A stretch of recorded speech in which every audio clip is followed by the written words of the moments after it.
नमस्कार. जी मी अंगणात वांग्याची झाडे लावली होती त्याला खूप सारी वांगी आली होती, त्यामुळे सकाळ सकाळ ती वांगी मी तोडून घेत होते. तर खूप छान झाडं फुललेली आहेत, आता सध्या बहरलेली आहेत फुलांनी आणि वांगीसुद्धा खूप सारे आलेत, छोटे मोठे खूप आहेत.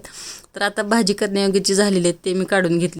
तर सकाळची छान अशी वांगी तोडून घेतली आणि ह्या झाडांना मी थोडाही खत वगैरे काही वापरलेलं नाही, प्युअर ऑर्गॅनिक आहेत, त्यामुळे याची टेस्टसुद्धा खूप छान लागते. त्यानंतर मग आम्ही लाडू करायला घेतले. तर आम्ही शेव पाडून मग ती चुरून त्याचे मग लाडू बनवतो आणि बुंदी पण पाडून बनवतात, पण शेवचे लाडू खूप आवडतात सगळ्यांना, त्यामुळे मग हे शेवचे लाडू बनवतो आम्ही.